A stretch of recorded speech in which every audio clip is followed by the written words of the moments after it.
Coal plants around the world are not receiving the necessary investments to stay online. As coal plants retire in the West, it's leaving a big hole in the market for that electricity. We're seeing very high prices for electricity into the far future. For futures contracts across Europe, we're seeing electricity prices at levels that would make nuclear plants extremely profitable with even basic competency in building them in Europe. That's special. What are the reasons that there is a sea change going on now in nuclear that may, and I'm not trying to offer investment advice, just wanting people to understand the Titanic forces in play that are bringing back nuclear, but that may lead to a different 2023 than 2013. Here's a big one. Although countries say they care about carbon, there is some limit to how much they're willing to suffer. So, for example, Germany says carbon, but they shut off nuclear first and keep their coal plants. They'll buy carbon indulgences if they need to. They'll buy up the natural gas that was headed to developing countries around the world, and they'll burn it instead. And if they need to just put their carbon goals later, they'll do that. That is a dangerous situation for nuclear because nuclear is the only firm, reliable, climate-proof baseload electricity technology. I know there are some people out there very smart that say that you don't need baseload electricity, you don't need stable generation anymore because you can just make people turn down or turn up their own consumption of energy to match the weather, the sun or the wind. But what we're seeing in Germany is that's not quite true. They're just keeping and burning their fossil fuels. However, coal plants around the world are not receiving the necessary investments to stay online. As coal plants retire in the West, it's leaving a big hole in the market for that electricity. We're seeing very high prices for electricity into the far future. For futures contracts across Europe, we're seeing electricity prices at levels that would make nuclear plants extremely profitable with even basic competency in building them in Europe. That's special. I just saw some recent news that in Turkey, a country that sort of straddles in many ways Asia, developing country, advanced nation. I mean, it's right there in the center of things, Turkey is. Well, they're getting a Russian nuclear plant that only started construction in, I think it was late 2017, early 2018. That's when the official construction started. They're hoping to start up the reactor this year in 2023, meaning Russia is exporting a reactor that even during this war is getting finished at a speed 5 years that would make it investable if we in the West could build reactors of the same technology at that speed. Can we? Maybe. People talk about advanced reactors a lot. I hate the term, but if people are going to use them, I guess I'll use them too. There are designs for reactors that have advanced features, either safety or lower staffing needed or higher temperatures produced. And often these reactors are smaller. In a way, it's rebooting Western construction, you might say, to start with the small reactors we used to be capable of building 50 years ago and using that to learn how to rebuild nuclear. Mark, one of the arguments that I hear a lot from institutional investors is that the average construction speed in Asia of nuclear power plants is much better than it is in the West. The latest example we have of a construction in Europe being taken into operation is the one in Finland, correct me if I'm wrong. And it took quite a long time to actually finish that project, right? But relative to the speed that we see in China and South Korea, two of the regions that have actually added marginally to their amount of operational reactors in place, is quite devastating to watch from the West, right? So is this a consequence of us not building nuclear power plants over the past couple of decades? Is that why we're so slow? Yes, absolutely. It's not because our plants are safer, we're more careful. It's because we are less skilled and we lost a generation that was experienced at building nuclear plants. Imagine how experienced construction managers are with Rosatom, the state Russian energy corporation.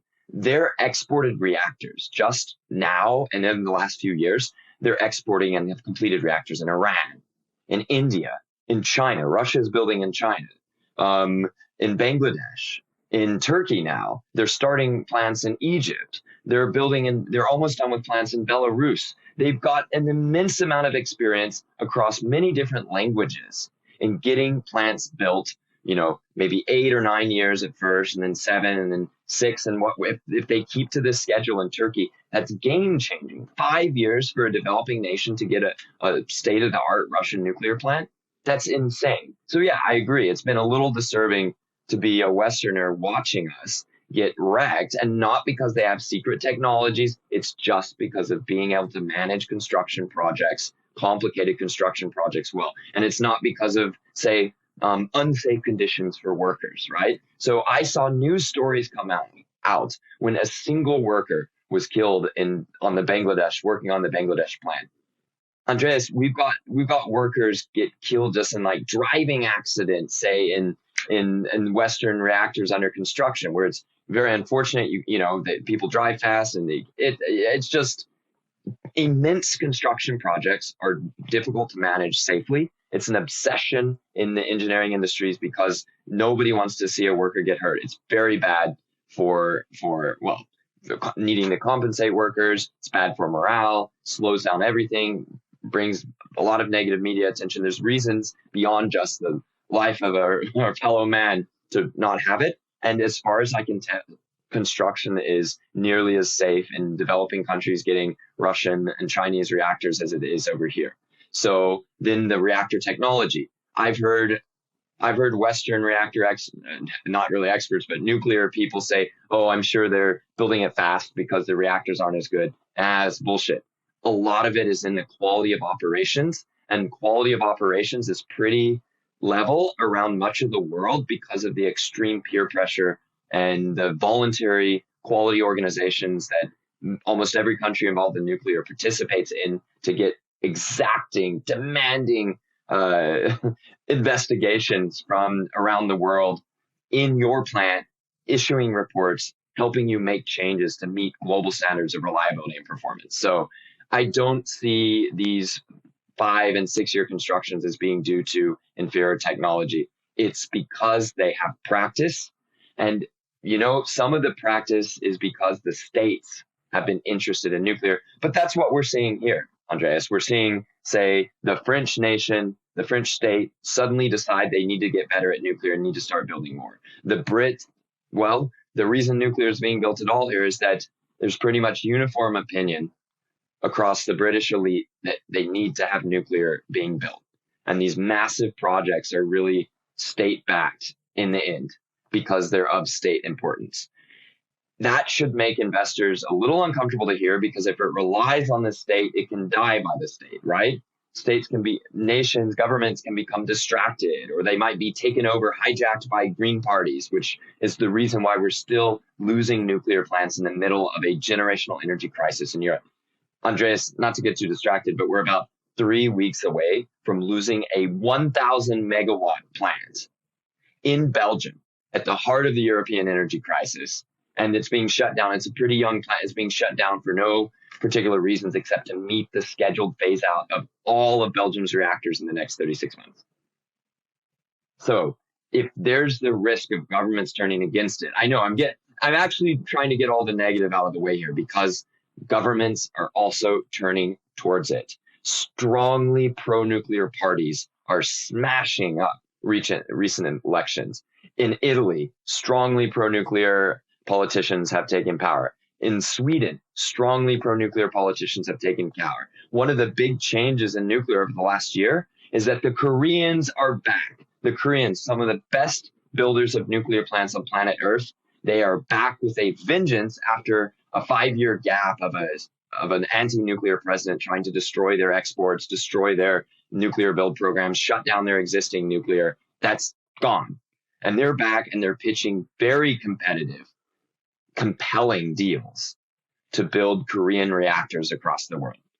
So what's our response going to be? What I expect we're going to see, especially as young people continue to replace older anti-nuclear folks in both the polls, in voting, and in government, it's being seen in polling showing that even anti-nuclear people are becoming pro-nuclear across Europe. Eventually, that's going to be reflected in election results. And those nations are going to get very serious about energy crises like the ones we're seeing, about dependency on foreign natural gas. And the only solution that's right there in front of their face, that's been demonstrated over decades, is large-scale nuclear programs. We hope you enjoyed the video. At Real Vision, we help you understand the complex world of finance, business, and the global economy with in-depth analysis from real experts. Join the revolution at realvision.com.